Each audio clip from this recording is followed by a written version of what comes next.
Okay, I also want to express my great gratitude for having been invited to this event today by the Ad Hoc Coalition to Defend the Egyptian Revolution. Because, it's really tough. Today was a very special day, obviously, and it's really tough to spend, 10 or 11 straight hours in front of a laptop streaming news and being on Facebook and just being completely cut off from the world at large, just being so far away from Egypt and what's going on. So it's really wonderful to be here tonight and again to see so many people here, people who care about what's going on in Egypt, and just, to partially recreate the feeling of what it's like to be in Tahrir Square or any of the squares in revolutionary Egypt now. So I was asked to speak about women, the role of women in the Egyptian revolution and under military rule. So that's what I'm going to be doing today. And I'm basically going to be sort of focusing on or around the incredibly important women's demonstration that happened on December 20th, just about a month ago, that started out in Tahrir Square and then sort of went throughout downtown Cairo. Important, incredibly important, not just for the future of the women's movement in Egypt, but also for the revolution as a whole. And I'll, explain what I mean by that in a second. I think for everybody, anybody who has been following the trajectory of this revolution from the beginning, you all know how important women were and how sort of central women were in the events beginning on the 25th of January 2011 from, Asma Mahfouz. I mean, the names, we all know the names Asma Mahfouz, Nawara Negm, who became a very important figure as well. Isra Abdel Fattah, Mona Saif, who basically, started the No to Military Trials campaign, which was an incredibly important movement, sort of grassroots activist movement in the revolution.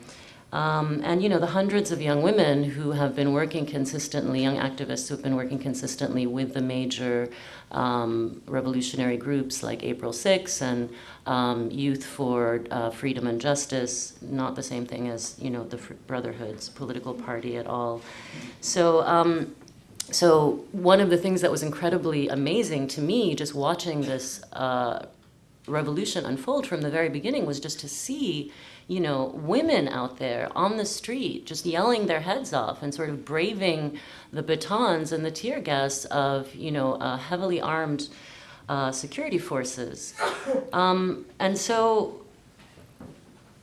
I'll never forget that, it was on March 8th, which was on International Women's Day, just a few weeks after Mubarak had stepped down, just a few weeks after this incredible euphoria of what is this amazing thing that has happened in Egypt, to see what happened on the 8th in Tahrir Square, where a couple of hundred women with their male supporters had gone out to celebrate International Women's Day, and they had been very severely assaulted by men in the square.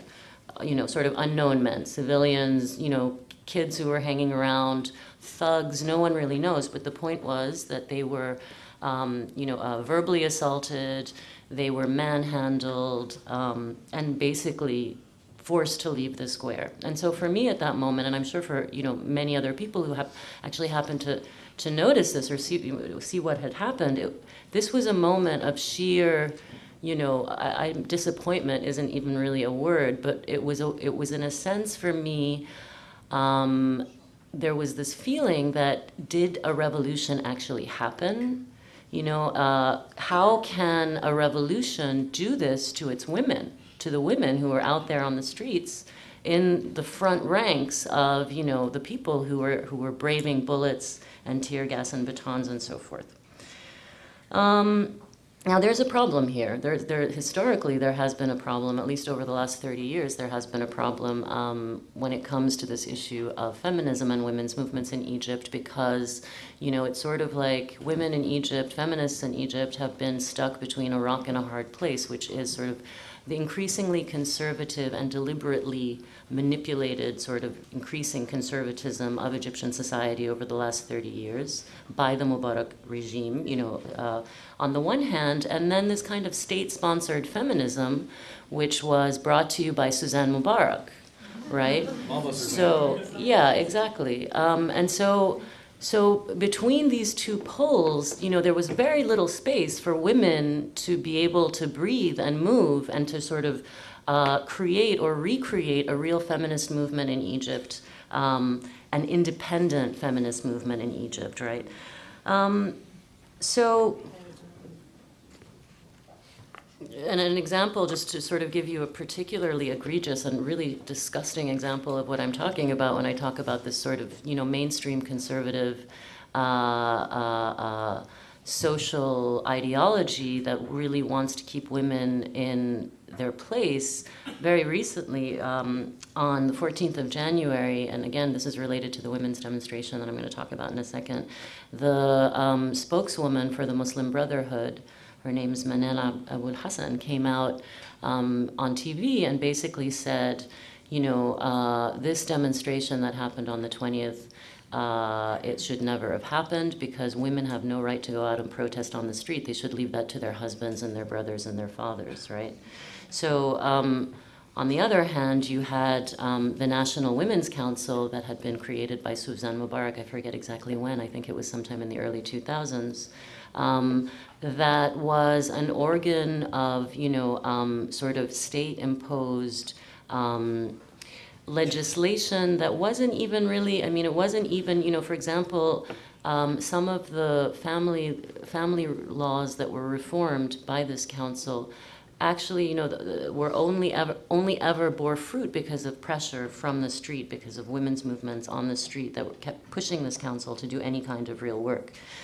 Anyway, having said that, okay, so March 8th, International Women's Day. March 9th was the day of the virginity tests, right? So about 17 young women were detained by the military and given forced virginity tests, supposedly as, the generals came out later and said, so that as a way for the army officers to protect themselves against charges of assault or rape, right?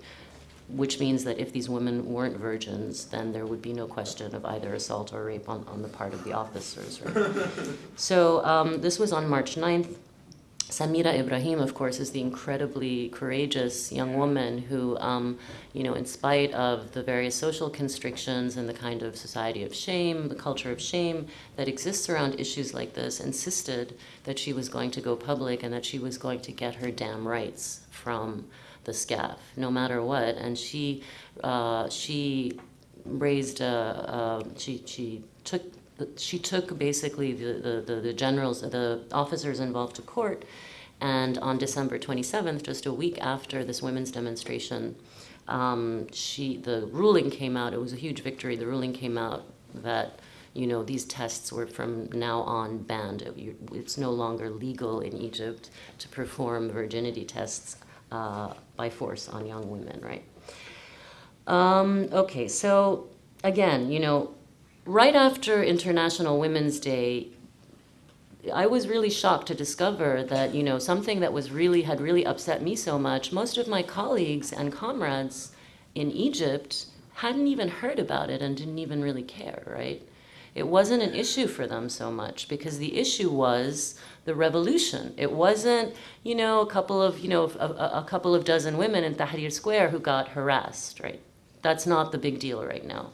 Again, with the virginity tests, it took quite a while. It wasn't really until sometime in late summer, maybe 3-4 months after these tests were made, the situation happened, that people started to really notice. It wasn't until Samira herself came out and really, there was a media campaign partly conducted, partly beginning, in what we call the West, right, in the United States, and so forth in Western media, that people in Egypt started to actually, really notice this and talk about it, right, on a larger scale. So this was really depressing. Okay, so then what happened? Then we move on, we fast forward a little bit to December and the cabinet building battle, the battle of the cabinet building, Majlis al-Wazara, right, which began on December 16th. And I won't go into how it started. Some of you probably know this already, and it's something we could talk about in the discussion. But it started on December 16th, and this was really, first of all, it was the first time since, and correct me if I'm wrong, anybody on the panel, since the Maspero massacre, right, in October, that the military were out there on the street beating people up and shooting at people, right? Because Mohammed Mahmoud, the military were not involved in the fighting. It was the Interior Ministry. It was the police. But in Majlis al-Wazara, it was Interior. Yeah, you're right. yeah, it was Amn Markazi. In Majlis al-Wazara, military police were out there on the street beating up people and detaining them. And who were they beating up? And who were they detaining? Now they were doing this, to women, right? So this was the first time, the first sort of battle, because there have been this is how I mark out the last year, right? The different battles that took place over the course of the year. This was the first battle between the security forces, army and police, and demonstrators and protesters that had this really weird twist to it, which is that it was in a sense targeting women, right? With this particular kind of sexual or sexualized violence that is really, aimed at women in particular. And of course, you've all seen, that incredible image that went viral all over the world of the young woman who had been partially undressed, and for me, actually, the fact that she had been partially undressed, wasn't as horrific as then what the soldier did to her after he took off her top, but stomping on her chest, right? A couple of times with his foot. But anyway, and this young woman, this was a very iconic image, but she was by far not the only young woman who was viciously assaulted during those couple of days in Asr al-Aini Street. There's a young woman doctor, a volunteer medic who was a volunteer medic in the area of Majlis al-Wazara and Asr al-Aini Street during this battle, who was, she was assaulted, viciously beaten, dragged by the hair, for many meters, detained, and then basically, tortured and sexually abused in detention, right? And she made this incredible testimony of what happened to her and the other young women who had been detained along with her on that day. And her testimony is all about how the officers who were, abusing these women were very conscious of the fact that these were women, right? So this kind of sexualized form of torture.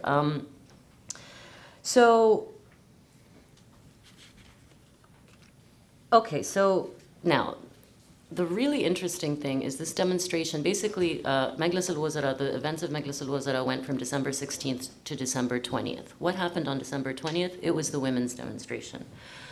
And in my opinion, it's my opinion that it was this women's demonstration that ended the violence of Majlis al-Wazara, right? Because just the night before, on December 19th, there was incredibly intense gunfire on the streets, on the peripheries of Tahrir, not even on the side of Al-Asr al-Aini Street, but on the other side, for those of you who know Tahrir Square, on the side of Asr al-Nil Street, right, closer to where the museum is. And all through downtown and up by Bab al-Loup, there were running gun battles going on between unarmed protesters who were being hunted by the security forces and armed security forces, right? It was the most violent and deadly night, actually, of those 3 or 4 days.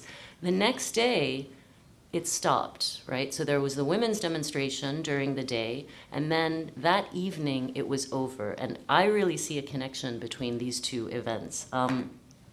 I just want to describe it for like 2 minutes. It was incredible. I don't know how many of you here were there. It was the most amazing demonstration I'd ever been to in my life, and I've been to quite a few. Partly because of the way it was so spontaneous and the way it grew exponentially in, a couple of hours. So it started out, there had been no announcement. It was advertised on Facebook like the evening before, right? So we were like, well, let's go see, is anybody there, if there's going to be anybody there. We didn't even know if, there would be a demonstration. It started out very small, about 500 people. And then within about 40 minutes of going around Tahrir Square, it grew to about 3,000 people, right? Women, with men forming human chains around the women, holding hands, forming chains around them. And that was a very, very interesting phenomenon in its own right. And again, I'd be happy to talk about this in discussion, sort of very interesting gender dynamics of what was going on in that. A couple of rounds around Tahrir Square, it went into downtown through Talat Harb Street, and it was just already huge, but it kept getting bigger and bigger and bigger because young women would come out of the shops on either side of the street, or would come, women would come down from their apartments. They would see this demonstration go by and join it. So by the time the demonstration actually arrived at its destination, it had grown to about 10,000 people, 10,000 women or so.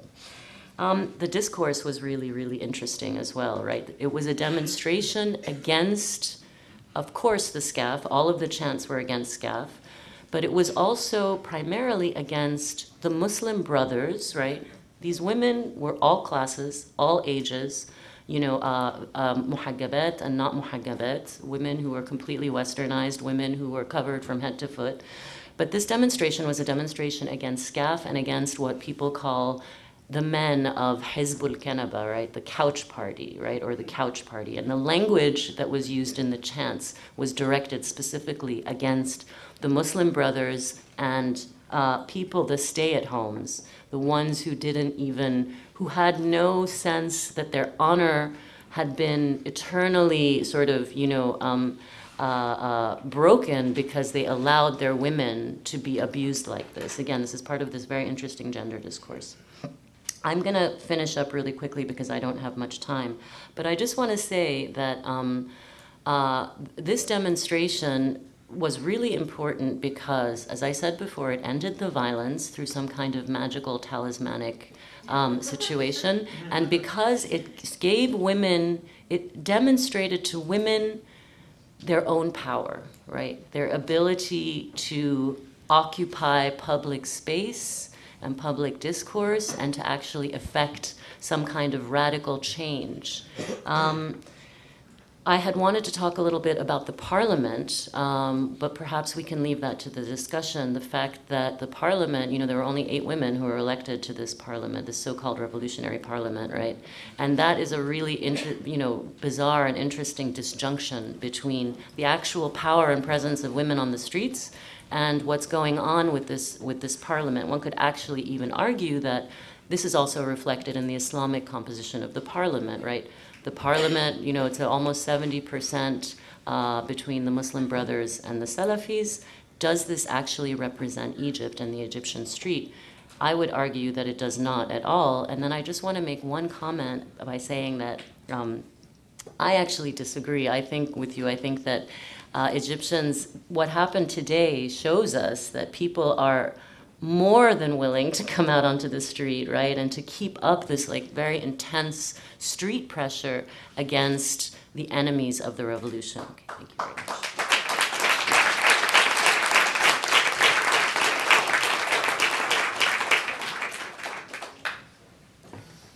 All right, so we're gonna open the floor to questions. My name is Muhammad Ali, and the first thing I want to do is congratulate all the Egyptians in the audience on a 1-year anniversary of an amazing revolution.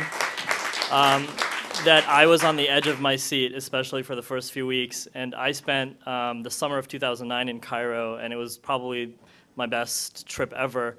And my question is related to that. When I was there, I had a chance to speak to a few activists, and I even saw people, it was soon after Obama's election, and people were actually wearing Obama t-shirts, which was really interesting. I came back and told people about that. And I'm actually wondering what you feel, what role the US and the international community plays in the future of Egypt. How do Egyptians feel about how the rest of the world is thinking? Do they care? Does it matter? How can Americans here, we in this room, how can we affect it positively? Is it just we sort of sit and watch and let them do their thing, which is what they haven't had that freedom to do, or do we play a role? And basically that's it. I would say 70% sit and watch and let them do their thing, and keep an eye on your own government, and don't let them mess it up. I think one of the things I didn't get to on my list of reasons for pessimism is that I don't think the US, the Western powers, the Israeli government, that there are exterior forces, without getting into too much hidden hand or foreign hand or any of that silliness. But I don't think there are just too many exterior forces that are scared of letting these people actually choose their own leaders. So just keep on your government and tell them to stop selling tear gas.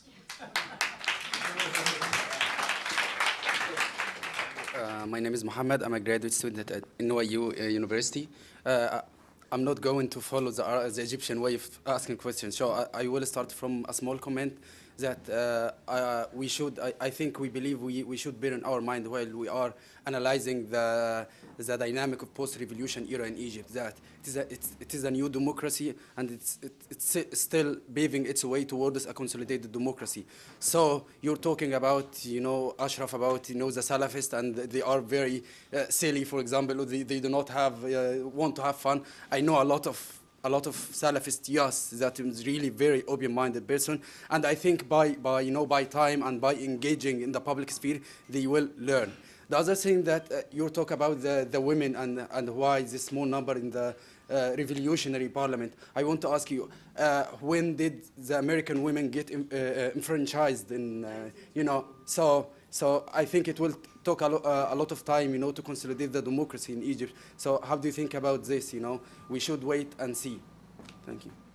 I don't think we should wait and see. Why should we wait and see? I mean, there are a lot of women, as I was saying, who are very politicized, who are very educated, who have been organized, who have experience, in organizing, who've been working in politics. Why is this a question of waiting a decade or 2 decades so that women can learn to become, politicians? I don't think, that's. I think that the problem, this 8%, it's actually less than 2% of the Egyptian parliament, right? So it's 8 women. The problem is that, like the rest of the parliament, for whatever reason, I mean, we can discuss that for a long time probably, it does not reflect what is actually happening, the reality of the ground in Egypt, the reality of the situation in Egypt. And as I said, I actually don't believe that the 70% or close to 70% of Islamist forces really reflects or represents the state of Egypt today. So I don't agree with this idea that we have to learn how to, takes time, and we have to learn how women can be politicians and how they can. So yeah. Yeah, my name is Ihab. I'm a physician. I do clinical research. It's just thanks for the history about the Egyptian military, and the description was very good. I really like what you said, and quick comment about one thing was bothering me. The first thing was burned down was the building of the Supreme Council of Women and Child, Suzanne Mubarak, and wasn't sure it was against Suzanne and the Mubarak monarchy or it was just against the whole thing, which led to your part is the Muslim Brotherhood, they're very well trained at start, like since Al-Banna dealt with the British invasion, they know what they're doing, and they're gonna go stuff the box, and they're gonna hijack the whole revolution thing, and they're big similarity of the Salafi, if you agree in that. I was very impressed with what happened. It's like almost reading John Ray, 10 Days Change the World. The most I was dream of this revolution would happen, like we're just gonna lose a couple of ministers, not the whole entire system will crumble, like the way it happens. Still, the media had the same system. Anybody, if you guys remember Salman Khater, what happened with him? Khater. Yes. Do you remember how the media handled it? This was like in the early 80s. Yes, they're still doing the same thing with Maspero. An Egyptian soldier got intimidated by your tourists, shoot at them. The government was between 2 choices. If we don't give him life sentence, how are we gonna face the West? If we don't let him free, the people will rise, guess what happened? They suicided him, like he vanished. The same thing happened with Maspero. Our tanks got stolen, and okay, here's the question right here. I'm so scared about what's gonna happen with the coming elections. It's getting hijacked. They're gonna go stuff the boxes, and it's gone. And the people that suffer for the revolution, it will gone, because they're very little number, although they're organized. They got their orders, go stuff the box, we got the parliament, done. That's the question. What do you think could happen? Just one comment on this whole issue of stuffing the box, and I personally don't think that it's an issue of stuffing the box as much as it is an issue of, do you have a population that, like, for example, one of my cousins owns a business in Egypt, and all of his workers voted for the Noor party, the Salafist party, and when he asked the people who work for him, why did you vote for the Salafist party, they said that someone came to them from the party, and they told them that when you come on the day of judgment to stand before God, and he will ask you, or he will tell you, someone came and said that he will put down my law on earth, and you did not vote him in. How will you stand before God at that point? And I think that really what the issue is not a matter of stuffing ballots, but it's a matter of, do we have, Egypt, the illiteracy rate in Egypt is what, 30, 40%? Can you? That they can't read and write, but there's a difference also between the people who's educated more than just read and write. So we have like. Well, I mean, the issue is, I mean, with having such a high illiteracy rate and having people invoke this very powerful image of how are you going to stand before God, and with a population and with a even political strategy of that has increased Salafists and increased this form of political Islam over the past 30 years, you can't really expect anything different. It's not a matter of stuffing the ballot. It's a matter of that this is a symptom of this lack of political or lack of literacy and lack of knowledge, and it's a very real symptom that people have reached out to religion and sought out and seen in religion everything that they haven't seen from their government. They haven't seen a government with integrity or honest politicians that they can trust. So the opposite for that to them is religion, or maybe they've seen it in the form of the Muslim Brotherhood with their social welfare programs. There's this idea that they want عايزين حد يعرف ربنا. They want someone who knows God, and they see that through that, that's going to provide that security to them, that if someone is God-fearing, they won't be as corrupt.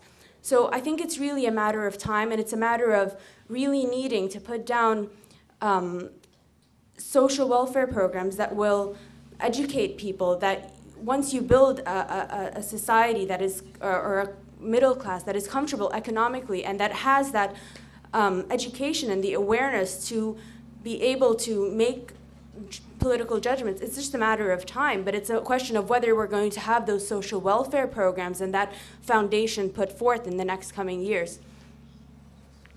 I just want to add something to that. I mean, I completely agree with you. There is this issue of culture, right? And how do you change culture, change people's way of thinking? But then there's also just like bribery, right? Where candidates will go out and distribute meat, or distribute eggs, or distribute whatever it is that people need and can't get, or distribute benzene. What do they call those things in English? The butagaz, the anabib al-butagaz, or distribute whatever, propane, the people cooking oil. And that has nothing to do with culture, that has to do with people trying to survive. Also, الكتلة they did the same. So Whatever. I mean, I'm saying that I'm sort of like taking a little bit of an issue with this issue of culture, and we have to learn, and we have to, of course we do, but at the same time, I think people tend to be a lot more politically aware than a lot of us give them credit for, just because they're poor or they don't, necessarily have a formal education. My name is Salah Anwar. My question is also regarding the Muslim Brotherhood, because it's an issue that everybody's interested in since they got in the front line of politics. So hearing from Ahmed Maran, actually I met him here when he came to New York like a few weeks ago, and I asked him about this detail exactly, which is the Muslim Brotherhood youth role in Tahrir. Yeah, April 6 founder here. And I asked them, even in public event like that, and is it true that they did what they did in the Battle Camel Day, that they had a big role like every other Egyptian and blah, blah, blah, all these stuff that we heard of? He told me, yeah, it's true. And actually later I heard him in the BBC documentary about the revolution talking about this too.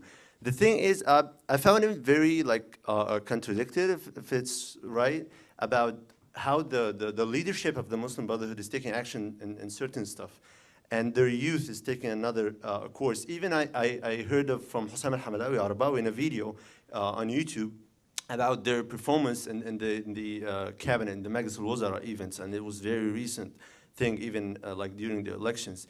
The question is, what are these people thinking of? Like in about 5 years, you're gonna go through another elections, and the people are gonna evaluate you. So you have to like consider that. Like I'm just wondering, having you guys here, I think you might have an answer to this question, like how they are calculating their political math, if this is like the proper word. How they, the Muslim Brotherhood specifically? If it's the leadership, if the whole organization, if we like to call it, like. All right. Well, look, the Brotherhood's decision making is always a mystery. I mean, it's you know, you're never quite sure how they make their decisions. But one thing that what you mentioned shines a light on one particular thing, and that if you're a 24-year-old brother, a 24-year-old young Muslim brother, you probably have more in common with Ahmed Maher and Hussam Hamalawi and the April 6th movement than you do with the 80-year-olds who go into a closed room and dictate orders to you about what the organization is going to do. So they're not, the Brotherhood, you're going to see the Brotherhood splinter. And it's not necessarily means that the organization is going down or anything like that. No, the organization is they're fine. They're going to be fine. But they're going to kind of splinter off. And it already started immediately after the revolution. Because it's easy to keep unity. It's easy to keep that big tent when you're trying to take down something. But now they're trying to build something. And you're going to get divisions. And you're going to get people splitting off and forming coalitions and falling out with each other. And it's going to be all very messy. And all of this is good. So probably you're going to see youth frustration. You know, the youth brothers are not on the same page as their leadership.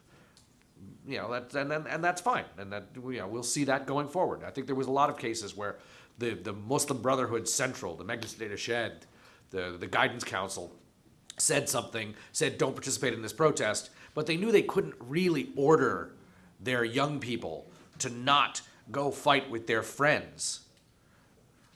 So they didn't issue a direct order because they knew that direct order would be defied and they'd lose face. So you're going to get, it's going to be very complicated and it's all for the good, frankly. This question of what's their calculations, I think, is really important, right? So they're in a really difficult situation right now, and especially after today, after Monday, which was the first day of the seating of the parliament, and then today as well with the, you know, I mean, the demonstrations today were bigger than in the 18 days, right? That's what everybody said. There were 3 million people in Alexandria. So, so this sent a huge message to the brothers, to the Brotherhood, who were counting on some kind of accommodation with the SCAF, right? And there was all of this talk a couple of weeks ago about how they were going to give the SCAF, al-Khuruj al-Amin, you know, a secure exit, right, from power and so forth. And now, from Monday already, thousands of people went to the Parliament building on the first day of its. You know, their meeting. Thousands of people went out there, and they went out there why? To send a message to the people inside and to the brothers and the Salafis, right? You're not going to get away with like staying behind those closed doors. We're out here and we're watching you. And today was also just another, you know, huge amplification of that message. Hi, I'm Anne from the Marxist Humanist Initiative, and this has been a wonderful program both today and Monday. But I wanted to see if you could comment on the economic problems facing Egypt, because in my opinion, the real second revolution is not going to come through the ballot box. Revolutions generally don't, but is going to come from those people in the street. And I would love to hear more about what the workers are doing and what the women are doing. You're absolutely right. As many of us have said, the economic situation is dire, and perhaps not surprisingly, the events of the last year have made things worse. Right? Again, the drop in tourism, the drop in foreign investment, which, however, it ended up being used, and it often went into speculation or hotels or banks rather than into productive enterprises, still has an impact. And again, rising prices and unemployment and all the disruptions of normal life have taken their toll. I mean, it certainly bears on the economic situation. I mean, one of the key slogans of the Muslim Brotherhood is Islam is the solution, right? Okay, now what, right? If they have a government, what does Islam actually tell us about an economic program, about an unemployment program, about putting people to work? One of the things that happened in the 1990s under pressure from the World Bank and the IMF and with the support of the U.S. government was a rollback of the land reforms of the Nasser period. Quite literally, many of the key legislation which gave land to peasants or provided ceilings on rent, which made it possible for literally millions of poor peasants to make a living from agriculture, were eliminated, which impoverished a lot of people and drove them into the cities and had very pernicious effects. So the short answer is I don't think anyone has a very clear answer at the moment. There are lots of ideas floating around. Clearly, a very new and different economic strategy is needed, which will make maximum use of Egypt's resources, which will find some way to address, the whole subsidies question is coming up immediately because there's pressure to deal with this. Right, the fact that the Egyptian government has for decades subsidized certain basic commodities. Right? So of course it's kept a lot of people alive, as we heard when Sadat tried to cut the subsidies, there were millions of people in the streets and he had to back down. It's actually not a very efficient way to use those resources, right? And there are people dealing with these issues. I think you had somebody here on Monday who has talked about some of this. And Brazil and other places have more targeted ways of doing that. But to make these things work, of course, also requires democratization, right? It means real changes in the structure of the state, because there's this whole apparatus built around doing things in certain ways that tend to enrich the already rich or benefit the already privileged. And to really push these changes through will require, again, tremendous popular pressure from below, and immediately any new government will have to confront these, make difficult choices, and then face people in the streets and face their electorate some years down the road. I have a question about insularity. I mean, it's been 1 year since the revolution began in Egypt, but it's also been a year and some weeks since the Tunisian revolution. The year has also been marked with brutal repression in Bahrain, Syria, Yemen, Saudi Arabia, almost all over the Arab world. And one of the questions I would like to hear some of your thoughts on regarding the military in Egypt is in fact foreign policy or outward looking, particularly obviously when we talk about the Egyptian military, talking about peace deals with Israel and the United States, all this aid that comes in, but also networks of expertise in terms of military training that extend beyond Egypt into the Arab world and into Africa. And that's the second part of my question, which is that so far the three, successful uprisings that we've seen, to varying degrees, Libya, Tunisia, Egypt, have happened in North Africa or on the African continent. So how can we, when we start thinking about also looking outwards, not only in terms of what is happening inside the borders of Egypt, start extending the conversation not only towards the Arab world, but towards the African continent? I'm one of the believers that the Egyptian revolution, that we have to acknowledge Tunisia. I firmly believe that without Tunisia, Egypt doesn't happen. I don't think they would have got their act together. Certainly not on this schedule. The Egyptian revolution happened because Tunisia proved it was possible. As far as exporting that revolution, I don't know if it's the kind of thing where that Egypt will begin exporting this actively, but I think if Egypt gets its act together and reforms society and builds a society around rule of law that creates a meritocracy. You know, one of the words I'm obsessed about lately is meritocracy, in that's what Egypt is not, and that's what America, for all its flaws, it doesn't, it just matters less what your dad did. You are able to sink or swim on your own qualifications far more than in Egypt.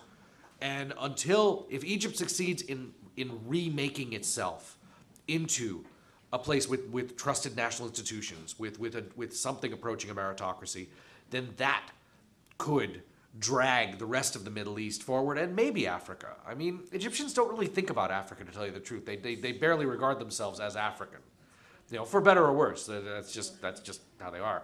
So, I mean, I think if the societal revolution, I think Egypt's stagnation has helped drag the Middle East backwards for a couple of decades now. And Egypt, if it gets its act together on these core points, could help drag the Middle East forward. I don't know if that answers your question.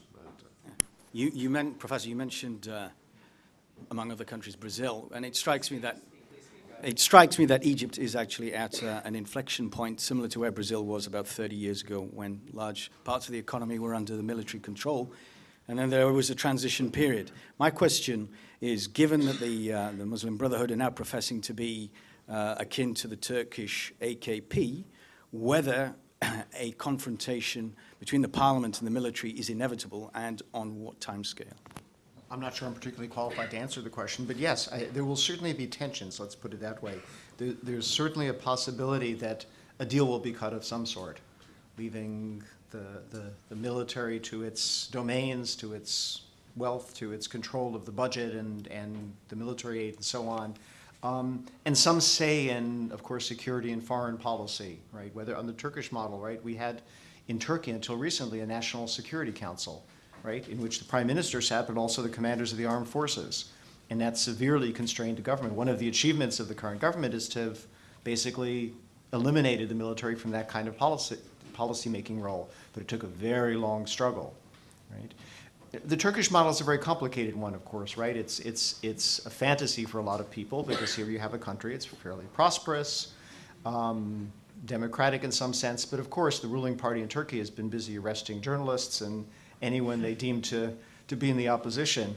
So although there's some positive features one might like to emulate, there's some unhappy features as well. I suspect that some of the generals in the SCAF like that Turkish model too, but perhaps other pieces of it.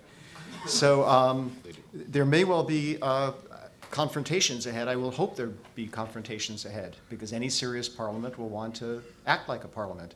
And any government that is responsible to that parliament will want to exercise the powers of a government, which will bring it into collision, at least in principle, with this entrenched establishment which wants a chunk of the state for itself and wants continuing control of what people often call the deep state, which has barely been touched or even talked about. On the other hand, there will be deals, but again, we have to think long term. I'm a historian, right? So I predict the past rather than the future. So when we reconvene for the 40th anniversary of the Egyptian Revolution, we'll see where this all went and why it had to go that way. But we do have to think long term to the next election, the one after that, and I agree with Ashraf that it's absolutely critical that there be these next elections, because there will be evolutions. And even if there's a deal cut that lasts for the next 5 years, those deals will be challenged, right? In every democratic transition, deals were cut. Deals were cut in Spain after Franco, right? Deals were cut in Brazil, right? It's only now, decades later, that people are beginning to put those generals on trial in much of Latin America for the crimes they committed during the dictatorships, and beginning to dismantle chunks of the authoritarian state which persisted for a very long time. So we have to hope that a corner has been turned and possibilities are open for a very long-range struggle which will not unfold for a very long time fully. Hi, my name is Jen Rush. I had two quick questions. One was I think it was Professor Lockman who talked about the vital role of the workers' movement in the final days of the revolution. I'm just wondering if people could comment, or if you could comment, or others, on what the state of that movement is. And I know that there was also pressure coming from the government and from the Brotherhood and other forces to say that we need unity, that the country needs to come together, and that if workers press their own demands, that that would somehow undermine the revolution. And what's the sort of ideological state of that, and what are the prospects for the workers' movement? And then the second question is, I know a lot of the panelists speak, and I agree to this, the idea that the SCAF and the Parliament in many ways share an identity of interests and not the interests of the ongoing revolution that's taking place at the bottom. But at the same time, there's the potential for tensions between them in the sense that to put pressure for the SCAF to step down and to have a transition to civilian government. And so for the revolutionary forces and the left, what potential is there strategically to push on the Parliament while maintaining its own independence? So if people could sort of speak to those different dynamics. And I just want to say very quickly, please don't let America be the model, because Egypt, I think, raised our sights. I think we want something so much more than what we have here. I think raising the point of the workers' movement and the labor raising the point of the labor movement is very integral to this process that Egypt is undergoing. And the labor movement in Egypt, while the labor strikes that came up the last couple of days of the revolution really did tip the scales in favor of the protesters, the labor movement in Egypt has been very active, especially in cities like Al Mahalla, where it's an industrial textile city, since 2006 and 2008, especially with the April 6th strike that the April 6th youth movement was named after. And I think that there's a lot of potential underlying in these labor movements, and the Ministry of Manpower, after the January 25th revolution, after Mubarak was deposed, came out and made the statement that free trade unions will now be allowed in Egypt, and that minimum wage will be raised, and he put out a lot of new statements for workers' rights. And while the right to free trade unions has not been confirmed yet, trade unions have been popping up like mushrooms ever since February 11th, and this underlying labor movement has really come to flourish this past year. And I think that if that's able to sustain itself and that's able to grow and further organize, there you have the real core of what can be seen as organized democratic process from the bottom up, and that's where you can really affect power, because workers have the capacity to freeze production in an industry. They have the capacity to organize in certain ways that other groups don't. And I think that does have a lot of potential going forward. I guess second part of the question was what about sort of tensions between the Parliament and the SCAF? Well, where can the revolutionary left put pressure in order to try to drive a wedge between those while not falling into uncritical support for the party? Okay, I think just keeping an eye on their politicians. I mean, basically, and that doesn't necessarily come, you use the term revolutionary left, I think it can come from all across the political spectrum. I hope the people who voted in the Muslim Brotherhood are also out in the streets saying, we're watching you, and we are going to be evaluating your performance in 5 years, and we don't want some sort of deal with that allows the SCAF to set up this separate fiefdom and run their own budget. So honestly, it's just keeping an eye on their parliamentarians, bugging their assistants, writing letters, and holding them accountable. I mean, it almost sounds naive to be talking in these terms, but it's kind of baseline democracy. Yeah. Also, just make a quick statement. comment. I kind of mentioned this earlier, but I think, you know, that being on the street is really the fundamental question. And this is a question, this is, you know, this is precisely what people are talking about now on the left in Egypt ever since the new parliament sort of took shape and is now actually working, is functioning, right? What is the role between the parliament, this new parliament, and the revolution? It's, you know, people call it the revolution's parliament, but is it really the revolution's parliament?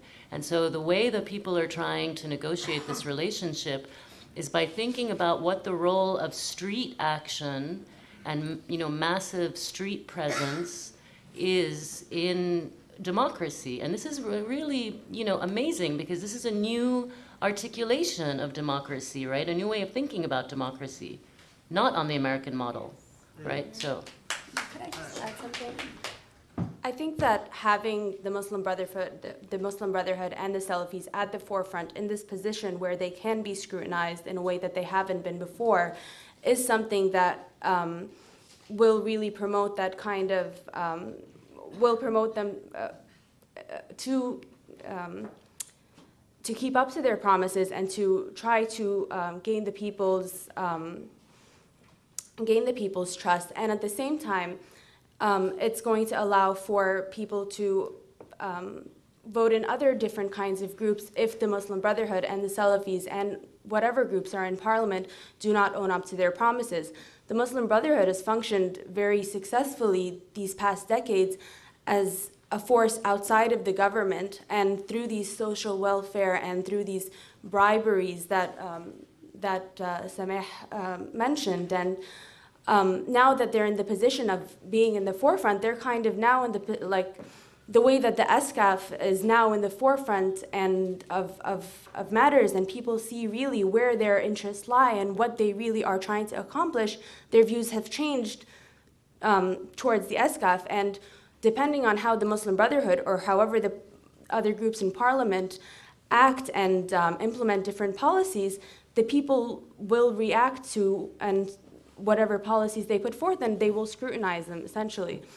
My name is Omar Al-Shafai, and I think this has been really very stimulating. I would like the panelists to reflect a bit more on the questions that is in the title here, what it will take to remove the military from power. I think Nancy mentioned two instances in the last 3 or 4 decades in which the military interfered in the streets in 1977 and then 2008. What is in common between these two instances and the current revolutionary process is a level of popular revolt that was beyond the capacity of the police to control, and hence the military had to interfere. In fact, you could have mentioned a third instance also, 1986, in which not only the police was not able to crush a popular revolt, but in fact the police itself was revolting, I mean the central security forces, and at a time when the Mahalla workers also were on strike, and the military interfered also. But what is in common between all this is that the military was actually very much uncomfortable in interfering. They interfered and quickly stepped down. Now the scale of the revolutionary process means that they have actually to remain in power. I mean, they were ruling without governing. Now they are governing but not able to rule, really. They are not able to stabilize.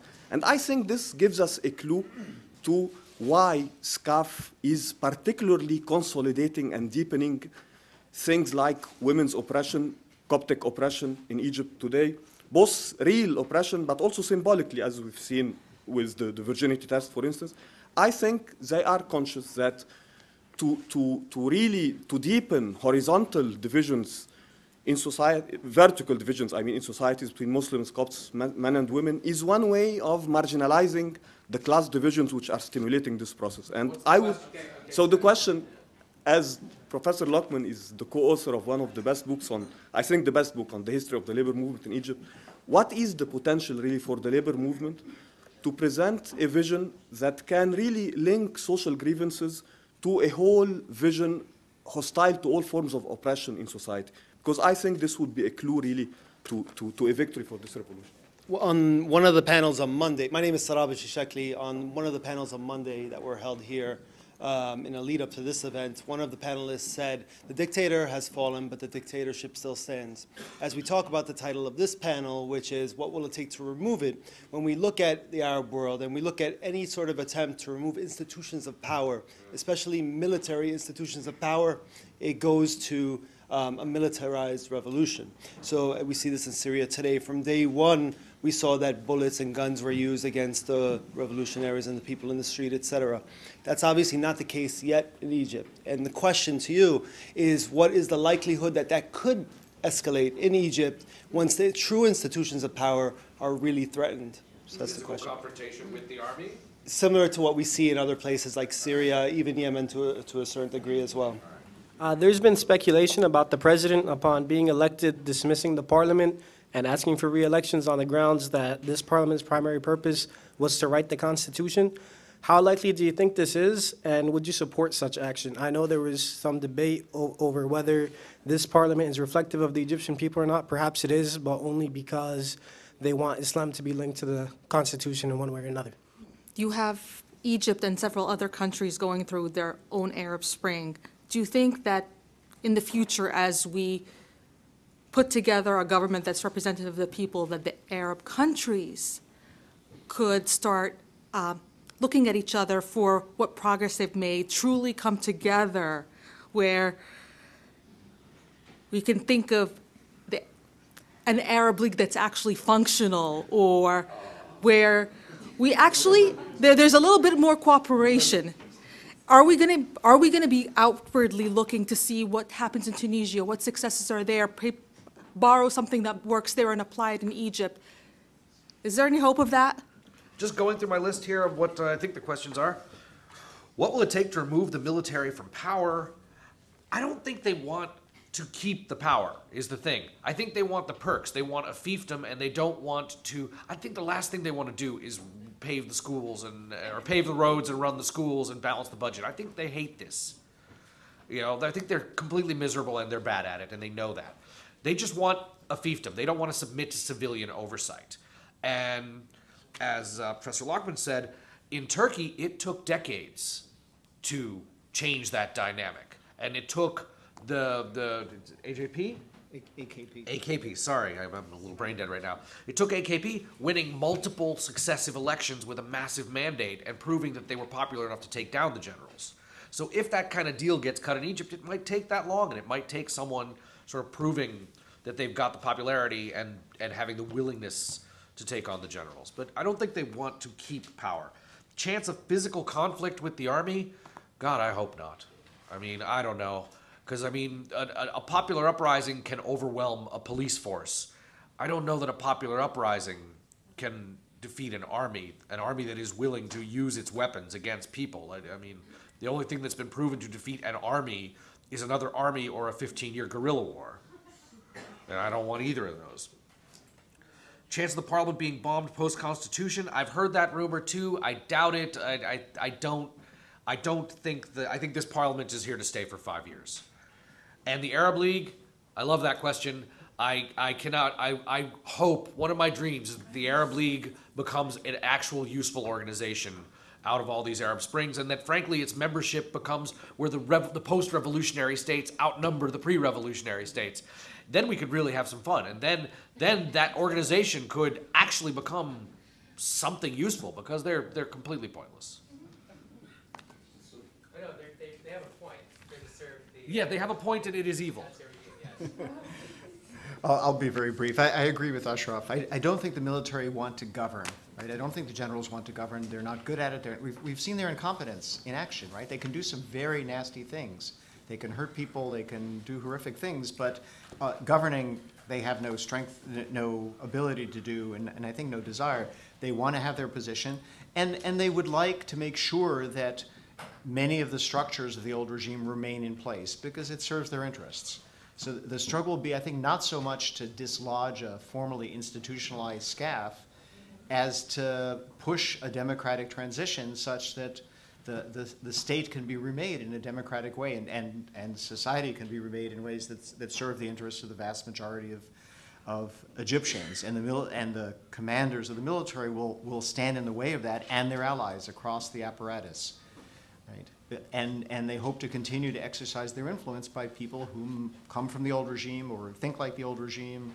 So there will certainly be struggles, even if the SCAF isn't trying to perpetuate its status. Just a word on the potential of the labor movement. Again, it's very early to tell. So there's been a tremendous outburst of organization, formation of independent unions. This in a country where since the 1950s, the Minister of Labor was also the head of the Egyptian Trade Union Federation. Outrageous. So there's a long legacy to dismantle. It's nice that the Ministry of Labor is making nicer noises now. The legislation, the repressive legislation, is often still on the books. There are lots of independent unions. There's some personality issues. There are political issues. There are conflicts about forming federations. So it's very early to tell what the ultimate potential will be. But it's part of a longer process, again, of the growth of, it's a problematic term, but of civil society, of organizations coming from the grassroots, which are out there in the streets, which are in the workplaces, and understand, because of their own lived experience over decades, that the struggle for democracy is intimately linked with the struggle for social justice. This is something that the workers of Mahal al-Kubra have understood for quite a while, and of other places in Egypt. And that example has been made even more explicit by the uprising in January and February. So it remains to be seen, but it's certainly one source of rising up from below, which may have positive long-term consequences, we hope. Yeah, on this question of what it's going to take to get the military out, to get the SCAF out, I have to agree with Zach that, I do think that SCAF would like to get the hell out as fast as they can, provided that they have amnesty. Because it's not just about the money, it's also about the blood, right? They're responsible for quite a lot of blood, and, promising to investigate hasn't really taken anybody anywhere, and that's a big part of the demands of the revolution. The current demands has been all along al-Qassas, retribution, and justice, right? So, but I also just want to say that, we've been talking about the military all evening, but, there's also a third group of interests, the revolution, the military, which is the regime. The military is not synonymous with the regime. The regime was basically businessmen and state security, right? So state security is still alive and well, the infamous state security. After it was sort of ransacked and, and after the officers fled en masse. I mean, many of you probably saw these videos that were coming out of the as state security headquarters. I think it was sometime at the end of February, right, or early March, yeah. Now it's called something else. It's called Al-Amn al-Watani, national security, as opposed to state security. So it's the same thing with a different name. Nobody really knows what happened to the old officers. Is it still the same people? So this institution is a very powerful institution, always has been, and it's still there. The people are still there, as is the Interior Ministry, an incredibly important and powerful institution in Egypt, the most important ministry, actually, during the Mubarak regime. So in a sense, the military, is part of the problem, but it's not the biggest part of the problem. The biggest part of the problem is the regime, which is still in place and which is being protected by the military up until now. Yeah, I mean, the other panelists all brought up very valid points, and I'd probably be echoing some of them, but I do think that getting the military out of power and dismantling all of these remnants of the past regime and dismantling the SCAF and the monopoly that it holds over so many privileges in the Egyptian economy and in Egyptian politics, it's not something that's going to happen overnight. It's not something that's going to be achieved with one protest, as large as it may be. But it's something that's going to be a very long process, and it needs continued action from the bottom up. It needs continued presence in the streets, but also it needs continued attention to politics, keeping parliament members accountable for their promises, and it needs to come as a result of the development of a democratic process and a civil society that reaches that level of organization and strength that it can deem the military society unnecessary, and it can stand up sort of to this military society. I think at this stage now, it's not going to happen overnight, and it's not something that will happen as soon as we elect a civilian president into office. And I think in terms of Sarab's question, whether the military will be willing to use arms against its people the way that we've seen in Syria, I think that is actually a very valid point, and that's another reason why this kind of change isn't going to happen very quickly, because if it happens quickly, it's probably going to be very bloody. And I think that, in fact, the military has already shown that when put in very tense situations where it feels threatened, it has already used bullets and it has already used violence against protesters. And they have Marshal Tantawi on video threatening, do you see the people around us? Do you want us to be like them? Don't try to push our buttons here. And it's just, my perception is that the key is to be aware of these structures and to be aware that in order for the revolution to really realize its aims, those structures have to be dismantled, but it's going to be a very long and arduous road, and eventually with increased popular resistance, thank you, that I think that it is possible in the future.